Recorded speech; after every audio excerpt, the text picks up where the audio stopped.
Train জার্নিটা যদি একটি অসম ট্যুর হয় তাহলে জার্নিটা ছিল হাওড়া থেকে রাতের সমলেশ্বরী এক্সপ্রেস, যা ডিরেক্ট জগদলপুরে যায়।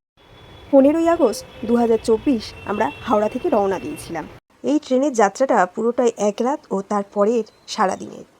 ওড়িশা পার হয়ে গিয়ে ছত্তিশগড়ের জগদলপুর, বিখ্যাত তার চিত্রকূট জলপ্রপাতের জন্য আমাদের এই জার্নি। রাতে ট্রেনে উঠে যে যা ঘুমিয়ে পড়েছিলাম। তারপরে সকাল সকাল উঠে আমাদের ছোট্ট আদরের মেয়ে তিয়াশার পাঠানো কেক দিয়ে আমাদের ব্রেকফাস্টটা শুরু করলাম। আজ আপনাদের সাথে শেয়ার করব আমাদের এই 24 ঘন্টা জার্নি কেমন কাটলো। এই 24 ঘন্টা জার্নিতে বুঝিনি প্রকৃতি তার কী রূপের ডালি সাজিয়ে বসে আছে। তারপর ক্রমশ শুরু হলো মালভূমি ও পার্বত্য পাথরের পরিবেশ, কিন্তু ভীষণভাবে সবুজ, হয়তো বর্ষাকাল বলে।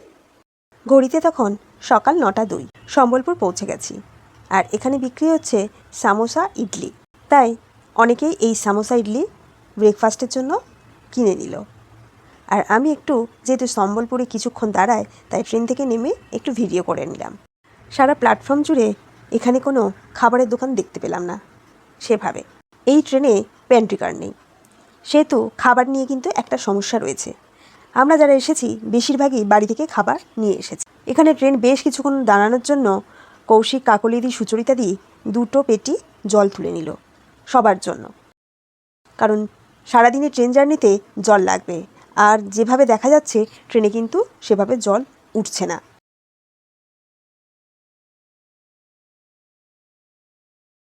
অন্যান্য ট্রেনে যেভাবে জল এবং খাবার পাওয়া যায়, এই ট্রেনে কিন্তু সেভাবে কিছুই পাওয়া যায় না। কিন্তু জার্নিটা এত সুন্দর যে এসব কথা মনেই রাখলাম না। এদিকে সবুজ আর সবুজ। শুনেছি ট্রেনে গেলে খিদেটা বেশিই পায়, তাই কেক খাওয়ার পরে মুড়ি খাওয়া চলছে।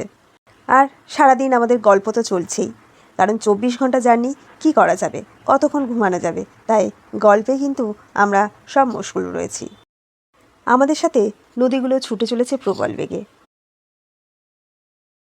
তিতলাগড় আসতে বেশ দুপুর হয়ে গেল, আর এখানেও ট্রেন বেশ কিছুক্ষণ দাঁড়ায়। এখানে দেখলাম সব বিরিয়ানি বিক্রি হচ্ছে, তো যারা খাবার আনেনি তারা কিন্তু বেশ ঝটপট করে কিনে নিচ্ছে।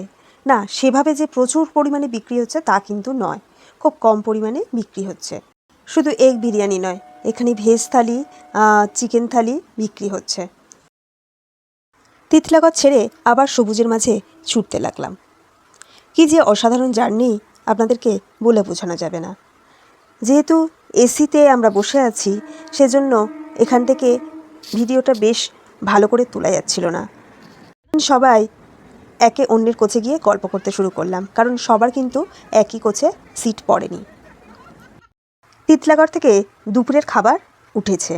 এই যে বস্তাটা দেখতে পাচ্ছেন, এই বস্তার মধ্যে কিন্তু খাবার। না না, হাসবেন না কিন্তু, কারণ এটা হচ্ছে নতুন একটি অভিজ্ঞতা। প্লাস্টিকের মধ্যে এই খাবারগুলো রয়েছে, দেখুন এনারা নিয়েছেন। এই রান্নাগুলি আদিবাসীরা করেন, আর ওনারা অর্ডার অনুযায়ী সবাইকে খাবার দিতে থাকেন। এবারে চলুন এই প্লাস্টিকের মধ্যে কি কি খাবার আছে একটু দেখে নিই। এই ক্যারি ব্যাগের মধ্যে রয়েছে রাইস, ডাল, একটা মিক্সড ভেজ, আর ডিমের কারি। ডিমের কারির মধ্যে 2 পিস করে ডিম রয়েছে, আর সাথে ওরা কাগজের একটা প্লেটও দিয়ে দিয়েছে, সাথে দিয়েছে লঙ্কা, পেঁয়াজ। তো ট্রেনে যাচ্ছি, খাবারও দেখিয়েছি। খাবার কেমন ছিল সেটা বলো। কি খাবার ছিল? প্রথমে বলছি, খাবার তো অর্ডার করলাম, আগেই প্রচন্ড প্যানিক ছিল। অনেকে অনেক রকম ইয়ে করেছে, খাবার নিয়ে চিন্তা ভাবনা, সকালে কি খাবো, দুপুরে কি খাবো, এই নিয়ে প্রচন্ড লেখালেখিও হয়েছে। কিন্তু আফটার অল আমরা কোনো চিন্তা অবশ্য করিনি, এসে খাবার অর্ডার করলাম করে, মানে 120 টাকা করে প্লেট ছিল ভেজ থালি, ভেজ থালি। আর নন ভেজ কত করে? 130 করে। ডিম ছিল 2টো, ডাল, ঢ্যাঁড়সের তরকারি, প্লেট ছিল, বাটি ছিল, লঙ্কা, পেঁয়াজ, আর ভাতটা একেবারে স্পেশালি গরম। সেই মানে আমাদের চিন্তার বাইরে যে এত ভালো খাবার, গরম গরম, আইআরসিটি থেকে টেস্ট নাকি অনেক অনেক অনেক ভালো। এবং ঘরোয়া খাবার আমরা যেরকম পছন্দ করি, ডাল পাতলা, আদিবাসীরা তৈরি করে প্যাকেট করে এখানে নিয়ে এসছে। খুবই ভালো খাবার। তাহলে মোটামুটি যারা খাওয়ার নিয়ে প্যানিক করেন, কোনো দরকার নেই। আমার ভিডিওটা করা এই কারণেই যে আমরা যে ভয়ের মধ্যে দিয়ে গেছি, সেই ভয়ের মধ্যে যেন কেউ না পড়ে, খাবার পাওয়া যায়। এবং ইভেন একটু আগে বলতে হয়। হ্যাঁ, ঘন্টা দিনের আগে বললেই হয়ে যায়। আগে আর বললে একটা কথা বলা আছে, রেলের স্টাফরাও এটা, যারা রয়েছে এখানে তারাও এটা সহযোগিতা সব সময় সময় করে এবং ওরাও এটা খায়। যেহেতু প্যান্ট্রি নেই সেহেতু ওনারাও এটা খায়। Thank you. কি সুন্দর তোমার পুকুরটা। শুনে নিলেন খাওয়ার গল্প। দুপুরের লাঞ্চ শেষ হয়ে গেছে, কিন্তু এখনও তো বেশ অনেকক্ষণ জার্নি করতে হবে। এদিকে গুঞ্জাকে তো অন্যভাবে শান্ত রাখতে হবে। ও যেহেতু কালার করতে ভালোবাসে এবং বইপত্রের মধ্যে থাকতে ভালোবাসে, সেজন্য ওর জন্য কালার বুক, কালার সবসময় আমি ক্যারি করি। তাই ট্রেনের মধ্যে দিয়ে দিয়েছি, ও এখন কালার করছে। আর এক একটা কালার মিমিরা বলছে, ও কালারগুলো বের করছে। তারপর কোনো একটা স্টেশন থেকে এক দিদি উঠলেন এই যে ভেতরে মানে খোসা সহ যে বাদামগুলো পাওয়া যায় সেই বাদামের থলি নিয়ে। এক একটা প্লাস্টিকের দাম পড়বে 10 টাকা করে। তো আমরা ভেবেছিলাম সবাই নেব, কিন্তু দেখা যাচ্ছে যে ভেতরের বাদামগুলো সব খুব একটা ভালো নয়, তাই দুটো প্লাস্টিকই কেনা হলো। এই বাদামগুলোকে অনেকে টাইম পাস বাদামও বলে। আর গুঞ্জা কিন্তু মোটামুটি সবারকে ওয়াচ করে, তো কাকে দেখেছে যে মুখে এরকম দাঁত দিয়ে ফাটিয়ে খাওয়ার জন্য, ব্যাস ও শুরু করলো। গুঞ্জার একটা নতুন কাজ হয়েছে এবং ও খুব এনজয় করছে। খাচ্ছে কত জানি না, বেশ ফাটাচ্ছে এবং ওখান থেকে বাদামটা বার করছে, বেশিরভাগই হাত থেকে পড়ে যাচ্ছে। তো যাই হোক, গুঞ্জা কিন্তু এটা নিয়ে বেশ টাইম পাস করছে, ভালোও লাগছে ওকে কিছুতে অন্তত এনগেজ রাখা। আর এবারে এসে ট্রেন থামলো রায়গড়া স্টেশনে। তো আমি একটু দরজার কাছে এসে ভিডিও করছিলাম। সত্যি বলতে স্টেশনটা একদমই ফাঁকা। কয়েকজন লোক আছে, সেই কয়েকজন লোকও কিন্তু ট্রেনের লোক। আর দেখুন, কোনো দোকান নেই, কোনো কিচ্ছু নেই, পুরো প্ল্যাটফর্মটা একদমই ফাঁকা। আবার ট্রেন চলতে শুরু করলো। এই যে মানে জার্নিটা সত্যি বলতে ভীষণ ভীষণ আনন্দ করছিলাম। দু চোখ ভরে সবুজ দেখছিলাম। এর আগে অনেক ট্রেন জার্নি করেছি, কিন্তু এত কাছে থেকে এত সবুজ আগে কখনো দেখিনি। রায়গড়া থেকে কোরাপুট হয়ে জগদলপুর যাত্রাপথের এই অংশটায় প্রকৃতি তার সৌন্দর্য উজাড় করে দিয়েছে। তবুও এই পথ কম পরিচিত, অবহেলিত। গল্পগাথার কল্পবনের কোনো একাকী সুন্দরীর মতো এখানকার প্রকৃতি। আর কখনো বা সাইড বাড়তে শুয়ে, কখনো দরজায় দাঁড়িয়ে একান্তে সেই প্রকৃতির দেখতে প্রতি মুহূর্তে নিত্য নতুন দৃশ্যপটের পরিবর্তন।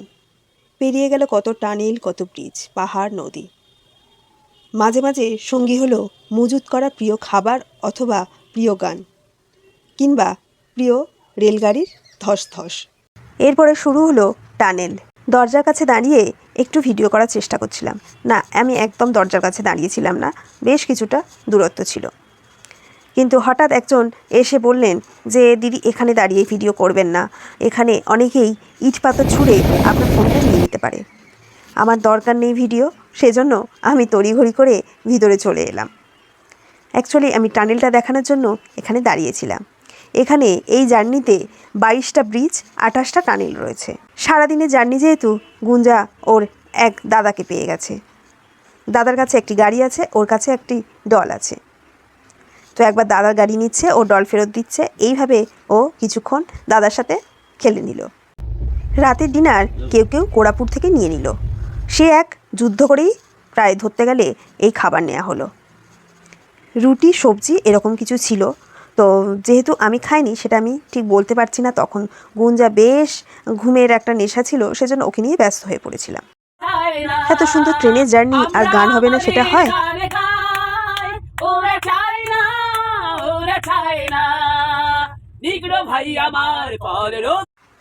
অবশেষে আমরা এসে পৌঁছালাম জগদলপুর স্টেশনে। রাত তখন 10:55। সারা স্টেশনটা দেখুন পুরো ফাঁকা। আমরা যে কজন মানে এই ট্যুরে এসেছি, শুধু আমি সেই কজনকেই দেখতে পাচ্ছি, আর কাউকেই দেখতে পাচ্ছি না। রাত 10:55 মানে এখানে কিন্তু বেশ রাত হয়ে গেছিল। হাওড়া থেকে ট্রেনটা ছেড়েছিল 10:30 নাগাদ।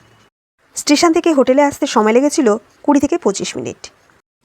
আজকের এই ট্রেনের সফর কেমন লাগলো অবশ্যই জানাবেন। ভিডিওটা বেশি বড় হয়ে যাবে, সেজন্য আমি কিছু কিছু অংশ তুলে ধরেছি। আশা করি আপনাদের ভালো লেগেছে। যদি ভালো লেগে থাকে একটা ছোট্ট লাইক দেবেন আর সাথে থাকবেন। ভালো থাকবেন।